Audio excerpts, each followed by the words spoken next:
Hello, welcome back to my channel. If you're new here, my name is Courtney, and I just want to take the time to thank my new and returning viewers for clicking on this video and spending some time with me today.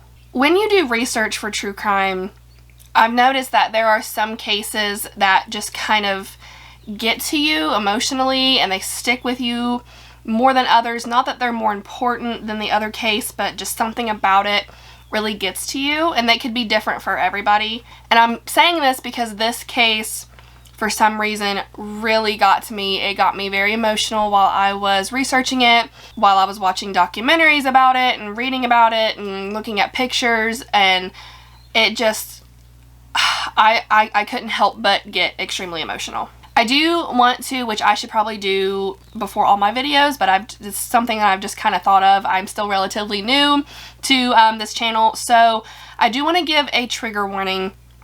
We are going to be talking about really toxic relationships, very dangerous, stalking. Clearly it doesn't end well or we wouldn't be here. And then just a touch, I'm not going to go into it too much, but just a touch of some mental health issues, including eating disorders. So if these are triggers for you and you do not want to watch this video, I completely understand. I will not be mad. I will just see you next week.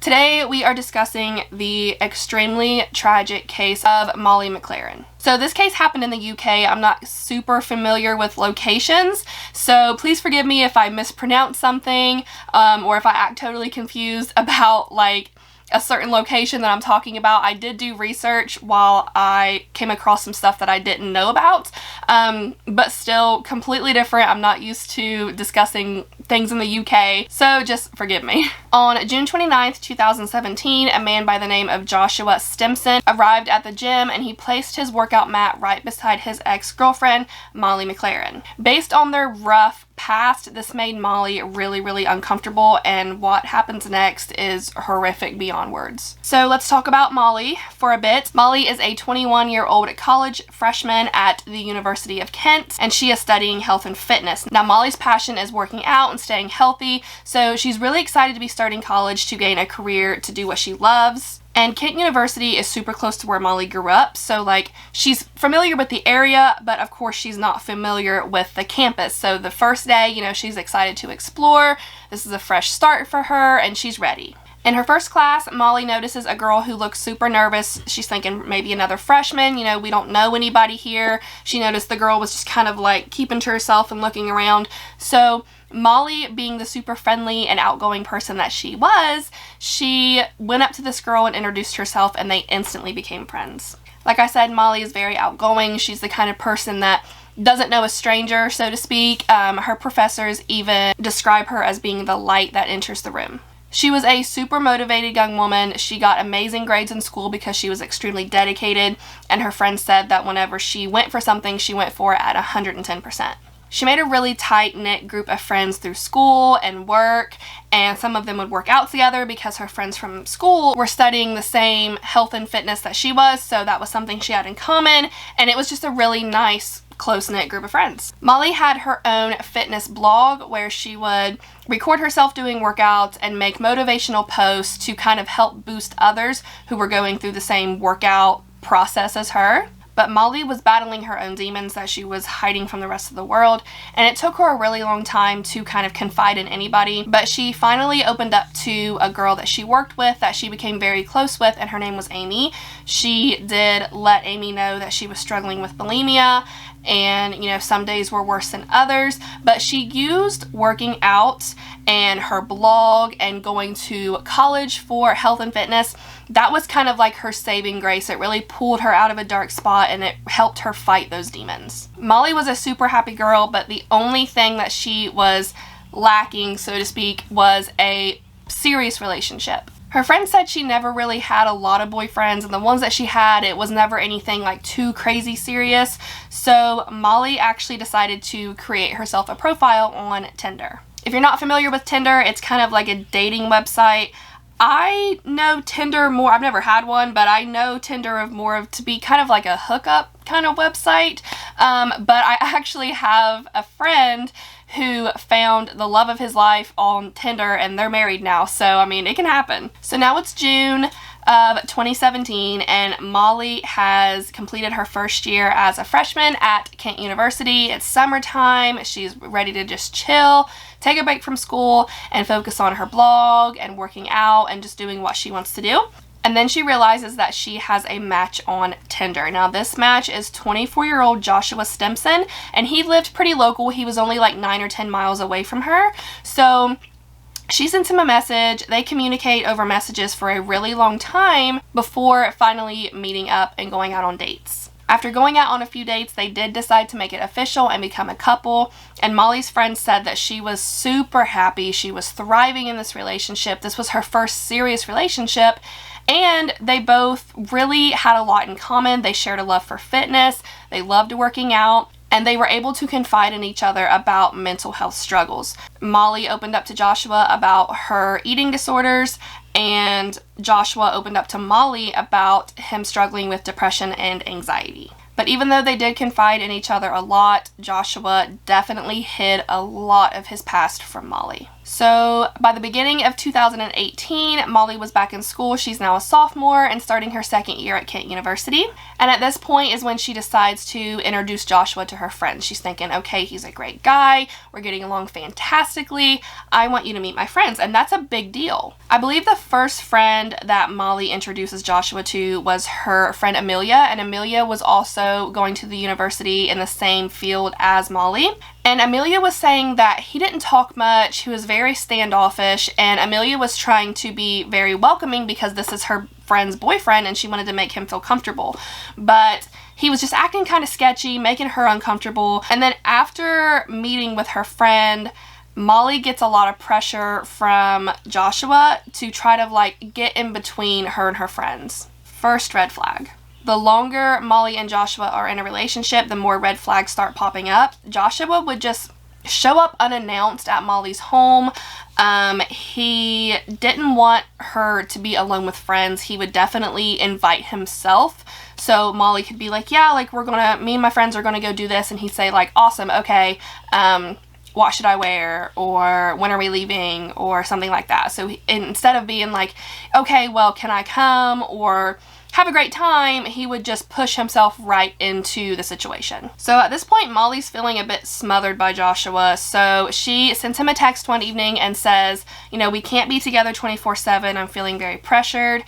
And Joshua didn't react very well to this. He was literally begging through like text bombs, so like text one after another. He was begging her not to leave him, saying that he'll do anything, he just wants another chance. So after a few weeks, Molly does decide to take him back. Her friends are really against this. They try to steer her away from it, but she's her own person. She can make her own decision. So she decides to take Joshua back. And maybe she was hoping that like, maybe he just didn't realize that he was acting this way and putting a lot of pressure on her. And maybe she was hoping that he realized it while they were apart. They're going to get back together. Everything is fine. But unfortunately, that's not the case and nothing really changes. What Molly doesn't know is that Joshua has a very dark past with other women that he's dated. He has been known to send threats, slash tires, cause a scene, spit in their face, that kind of thing. But of course, this isn't something that he comes out and tells her. Even at this point, Joshua still did not want Molly to have any time alone with her friends. He always made sure he was going to be there, and her friends hated this. Molly ends up going on vacation with Joshua to Tenerife. I do hope I'm saying that correctly. But so she goes on this vacation thinking that maybe time alone with just the two of them would change things, make her feel differently. Maybe they could have like a more serious one-on-one intimate conversation about things. But unfortunately, the vacation did not go as planned. They argued a lot, and Molly sent some texts to her friends saying like, this is horrible, I'm dreading coming back home and talking to him about this, like all we're doing is arguing. And this really kind of lit the light bulb to Molly, saying like, oh gosh, okay, nothing's gonna change, he's never gonna change, I know for sure now I want to end things. So now it's June and Molly is celebrating her 23rd birthday out with friends, and Joshua is there. They hadn't broken up yet at this point, so of course he's there, he's out with her. They go to a club. And in the middle of the nightclub in front of everybody, they do kind of get into a little argument, and Joshua stands up and kind of like puts his hands up and he blows up on her in front of everybody and leaves. After this, Molly blocks him on all social medias. She was just done with it. So then Joshua really starts to show his true colors. He starts publicly bashing Molly online, and some of her friends stayed in contact with him, like on his friend list on social medias, so they were able to see what he was posting, since Molly wasn't, because she blocked him.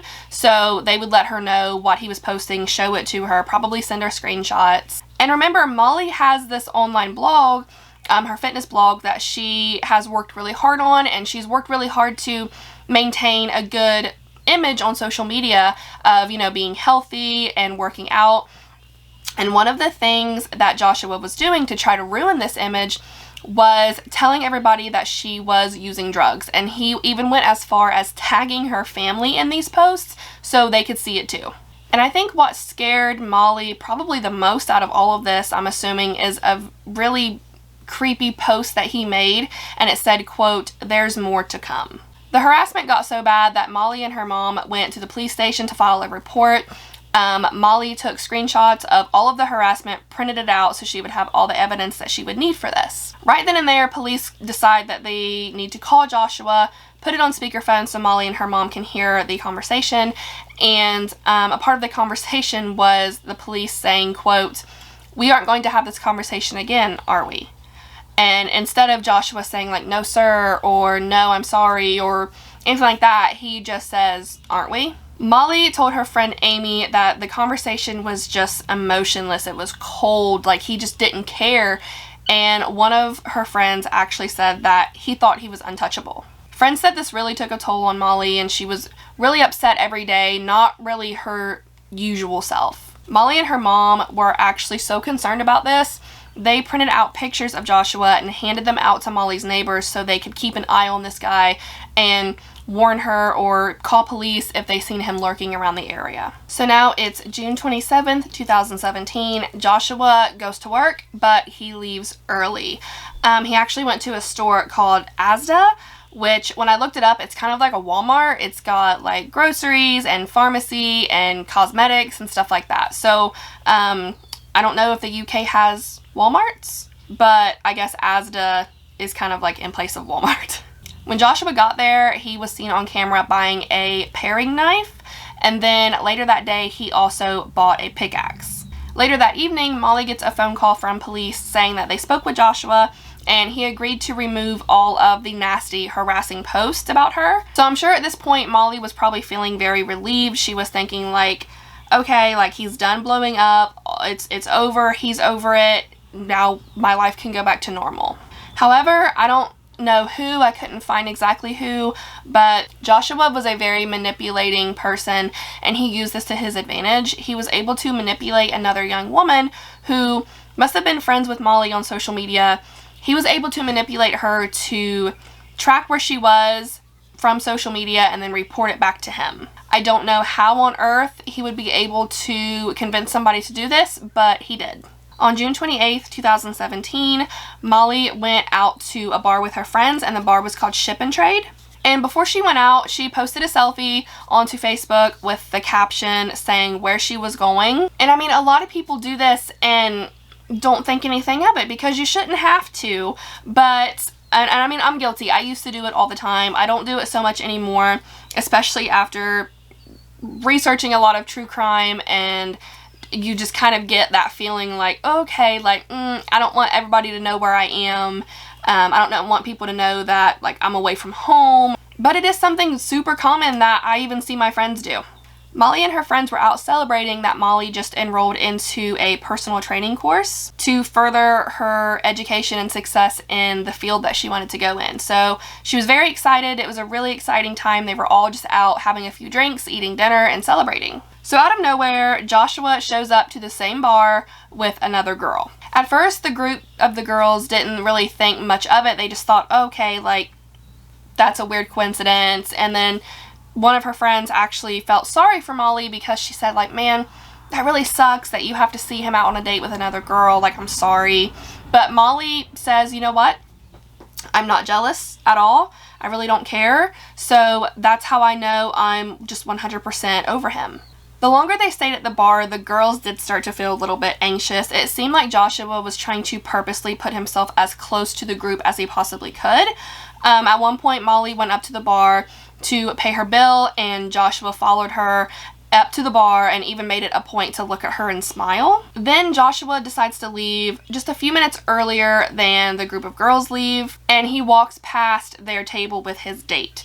Now, the girls were thinking like, why in the world, what an idiot, why would you have to do that? Because this place has several different exits that he could have chosen, but he chose the one where he had to walk past their table to get to that exit. So very clearly trying to make himself known, trying to make them uncomfortable, and it's working.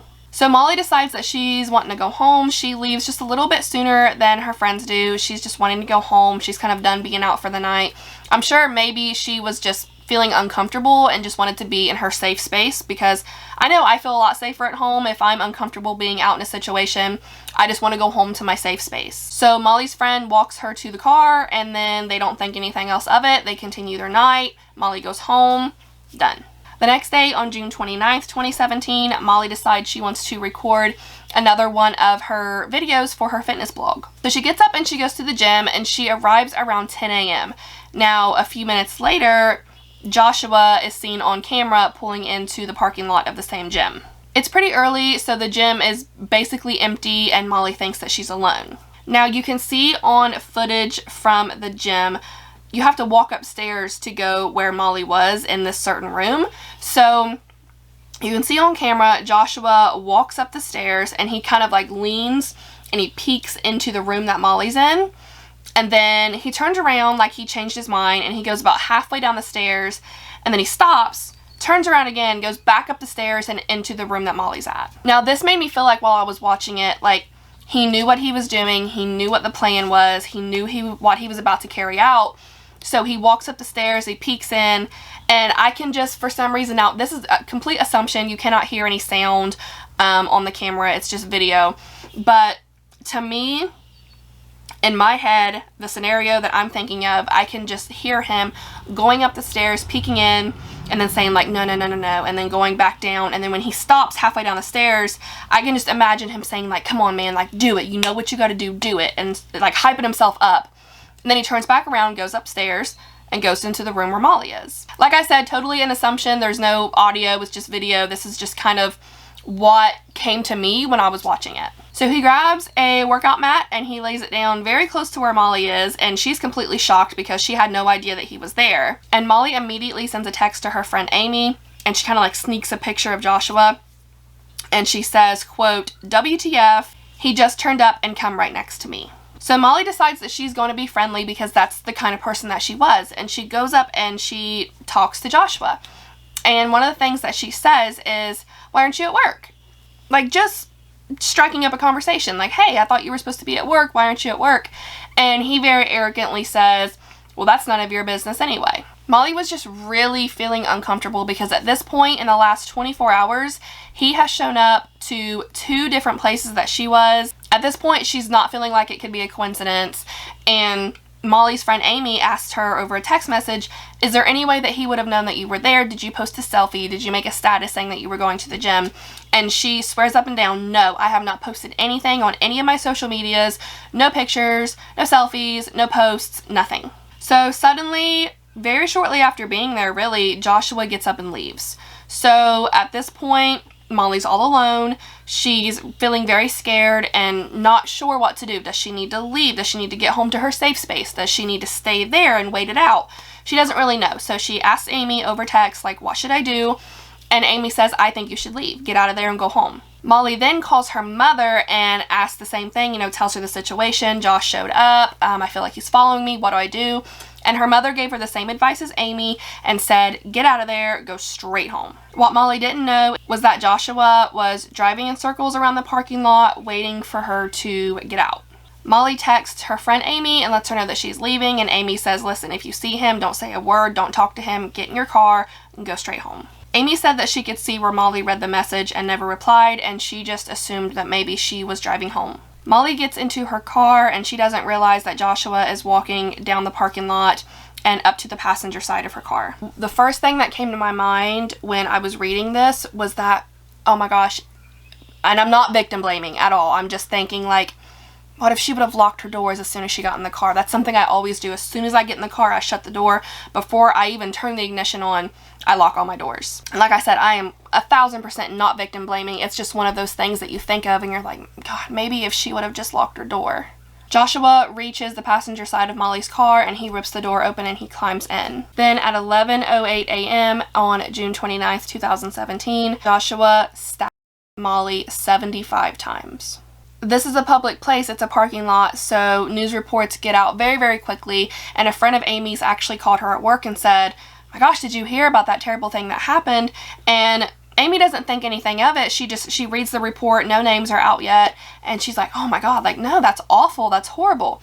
So she's trying to get a hold of Molly, she's calling, she's texting, everything is going unanswered, and that's when she really starts to get this horrible sinking feeling in her stomach. Very quickly, the name gets out there and all of Molly's friends and family learn that Molly McLaren was the victim of this horrible crime, and it was very, very quickly announced that Joshua Simpson was the attacker. Obviously, her friends are in shock, they're upset, they're thinking there's absolutely no way that this can be real. It took a minute to really sink in. January 23rd, 2018, Joshua's trial begins. Now, this jackass tries to plead guilty to manslaughter. Now, if you're not familiar with like the difference between manslaughter and murder, you would think that manslaughter sounds, I think personally, the word manslaughter sounds so much more intense, but it's not.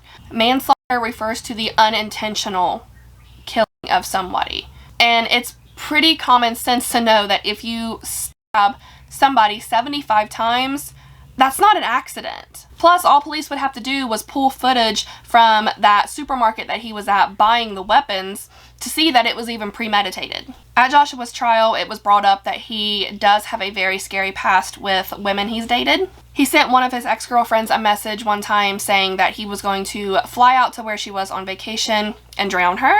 Like I mentioned previously, he's slashed tires. He has stalked ex-girlfriends by showing up at the same places that they were at, just like he did to Molly.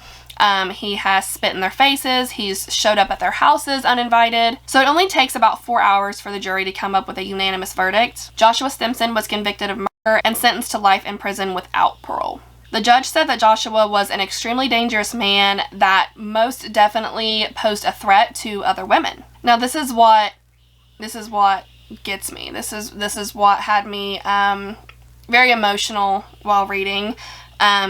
On July 10th, 2018, Rochester Cathedral hosted the graduation of Molly McLaren's graduating class. Molly's parents were the guests of honor, and they accepted Molly's diploma on her behalf. This had to have been so hard as her parents, and I cannot say enough just how strong that they were for doing this for Molly. But as parents, you do anything for your children, absolutely anything. So being the guest of honor and accepting her diploma was something they knew they needed to do. The crowd cheered for them, they cheered for Molly, and Molly's friends said that they were cheering so loudly and so proudly that they just for a split second, they felt like Molly was there and they were cheering for her. Now, Molly's friends and family have set up charities for those who struggle with eating disorders. This is called the Molly McLaren Foundation. I will have a link to their website down in my description. And every year they hold a charity festival called Molly Fest in honor of her birthday. Her friends and family these days are really, I mean, what do? You're taking things day by day, really. Seeing pictures and videos of Molly, I have no doubt in my mind that she would have been so incredibly successful in her field. And it breaks my heart that her life was taken so soon and so tragically. Like I said, I'm going to have a link down in the description for the Molly McLaren Foundation. And I did, of course, go through the website myself. I looked through all the tabs, and it is such a beautiful tribute to Molly. And they have ways that you can donate to the foundation and to other charities. that help raise awareness for eating disorders as well. There's also a section about Molly, and it's got a lot of pictures and just paragraphs about her, and I couldn't help but tear up while I was reading it and just seeing all of her pictures. And she was so absolutely beautiful, and like I said, I have no doubt she would have been so successful.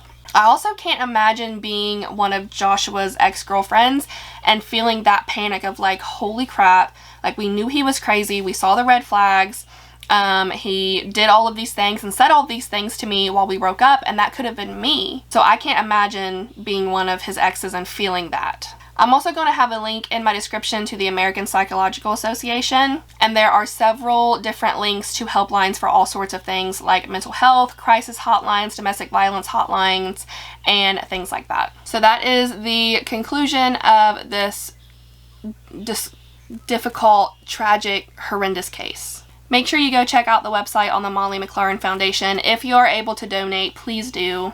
And let me know what you guys think down in the comments. Like always, please stay safe, and I will see y'all next week. Bye!